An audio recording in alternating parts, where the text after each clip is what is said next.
Hello! Welcome to my channel. Huwag kalilimutan mag-subscribe, mag-likes at mag-share para updated kayo sa i-upload kong mga videos. Magaganda ang i-upload kong mga videos dahil ito ay informative, educational and interesting to watch. Nakakamangha at madaling maunawaan ng lahat. Marami kayong matututunan dito. Maghahatid sa inyo ng kaalaman at edukasyon. Huwag bibitiw, manood at makinig sa aking mga videos. Ang pag-uusapan natin ngayon ay tungkol sa inilabas na desisyon ng Korte Suprema hinggil sa red tagging. Para ito sa mga abusado ng mga military at mga pulis na mga walang alam sa batas, ang ipinagmamalaki lang nila ay ang mga baril nila at pananakot sa mga inosenteng tao na ire-red tag nila. Kung mag-aasta akala mo ang mga military at mga pulis ay sila ang batas. Kapag tinanong mo naman sa batas ay walang mga alam. Parang si Tulfo nagmamarunong wala naman alam ni first year ng law ay hindi nag-aral pero sa kay-abangan eksperto. Puro lang pananakot, pagbabanta ang alam. Naakala mo ang buhay mo ay inutang mo sa mga military at mga pulis. Sa halip na magbigay ng proteksyon ang Estado ang gobyerno ng katiwasayan, katahimikan sa bayan sila pa ang nagpapasimuno ng kaguluhan, pananakot, pamamaslang sa mga inosenteng kababayan natin ang layunin lamang ay iparating sa kinauukulan ang kanilang mga hinaing, kahilingan. Na ang makikinabang naman ay ang pangkalahatan. Kayong mga military at mga pulis ano ang inyaambag o ibinibigay nyo sa mga mamayang Filipino kundi ang maghasik ng takot sa mga tao na ang layunin ay may tuwid ang baluktot na mga ginagawa ng nasa pamahalaan. Hindi nyo kasi naranasan ang apihin at mabiktima ng mga abusado sa gobyerno. Kaya para sa inyo ay okay lang ang ginagawa ninyo kahit labag sa batas. Mabuti na lang nariyan ang ating Korte Suprema para itama, ituwid ang baluktot na katwiran ng nasa pamahalaan na ang layunin ay patayin ang mga kawawang inosenteng tao na naghahanap lamang ng solusyon sa mga pang-aapi na mga ginagawa ng mga nasa pamahalaan. Narito ang isang classic na desisyon ng Korte Suprema tungkol sa red tagging na ginagawa ng mga military at mga abusadong mga pulis. Pakinggan nyo. Sa bagong inilabas na desisyon ng Supreme Court, the highest court said, red tagging threatens right to life, liberty, and security. Ang red tagging ay nagbabanta sa karapatan sa buhay, kalayaan, at seguridad. Idineklara ng Korte Suprema na ang red tagging, paninira, paglabel, at pagkakasala sa pamamagitan ng asosasyon ay nagbabanta sa karapatan ng isang tao sa buhay, kalayaan, o seguridad, na maaaring magbigay katwiran sa pagpapalabas ng writ of amparo.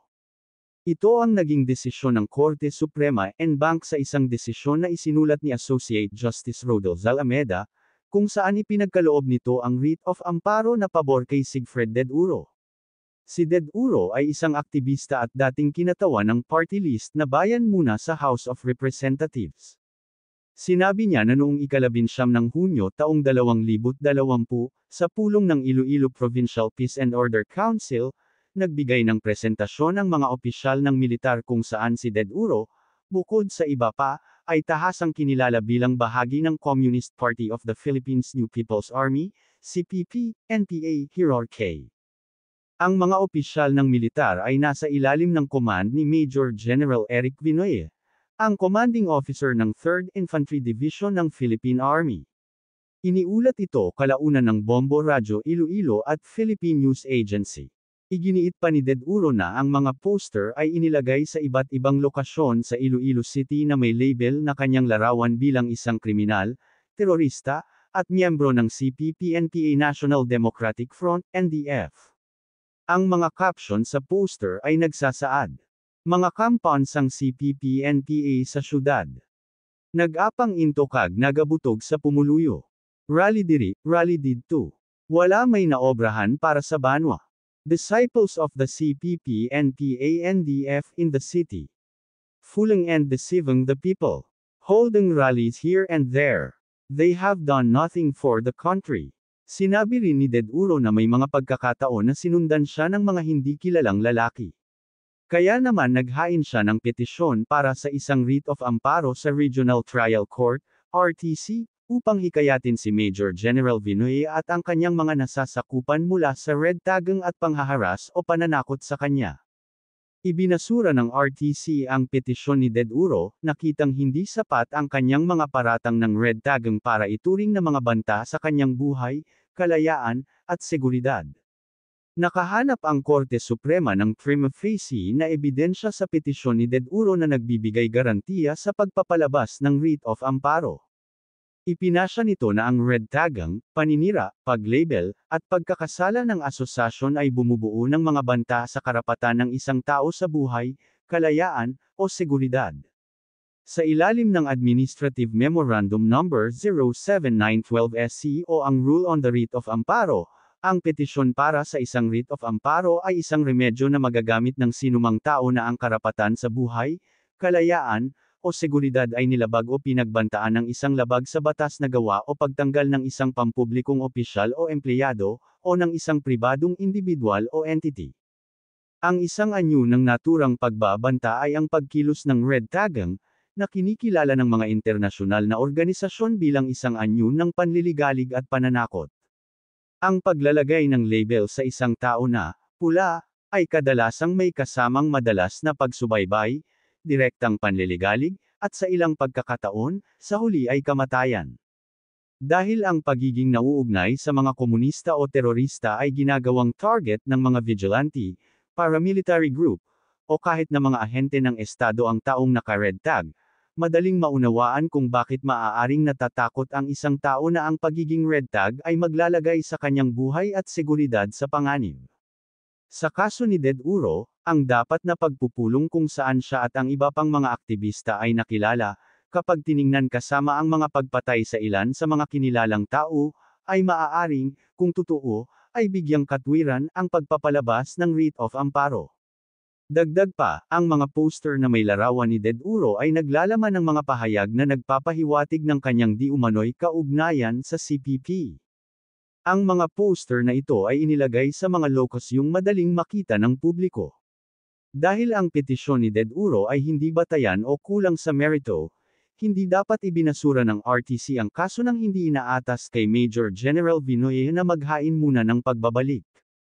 Sa ilalim ng panuntunan, sa loob ng 72 oras pagkatapos ibigay ang writ, ang respondent ay dapat maghain ng isang napatunayang nakasulat na pagbabalik na nagsasaad ng kanilang mga legal na depensa, ang mga aksyon na kanilang ginawa upang matukoy ang kapalaran o kinaroroonan ng naagrabyado na partido, at lahat ng iba pang impormasyong nasa kanilang pagmamay-ari na may kaugnayan sa banta laban sa naagrabyado. Sa kasong ito, sa pamamagitan ng pagbasura sa petisyon ng hindi inaatas kay Major General Vinoy na maghain muna ng pagbabalik, epektibong tinanggihan ng RTC ang parehong partido ng angkop na proseso. Binigyang diin pa ng korte na bagamat hindi tiyak kung ang mga banta ng red baiting ay hinog sa aktwal na pagdukot o pagpatay sa mga dapat na pula, hindi dapat asahan si Deduro na maghintay ng kanyang sariling pagdukot, o mas masahol pa, kamatayan, o kahit na ang mga inaakalang responsableng tao ay direktang umamin sa kanilang papel sa mga banta sa kanyang buhay, kalayaan, o seguridad. Binaligtad ng korte ang dismissal order ng RTC at inatasan itong magsagawa ng summary hearing para matiyak na ganap na dininig ang cause of action ni Deduro at ang depensa ni Major General Vinoy. Inutusan din si Deduro na magsumite sa RTC ng supplemental petition para ipataw ang Alliance of Victims ng CPP-NPA-NDF at Western Visayan Alliance of Victims ng CPP-NPA-NDF na naging sanhi umano ng sirkulasyon ng mga poster na red tagging kay Deduro. Courtesy of the Supreme Court Public Information Office. Hanggang dito na lang ang video na ito. Thank you for watching.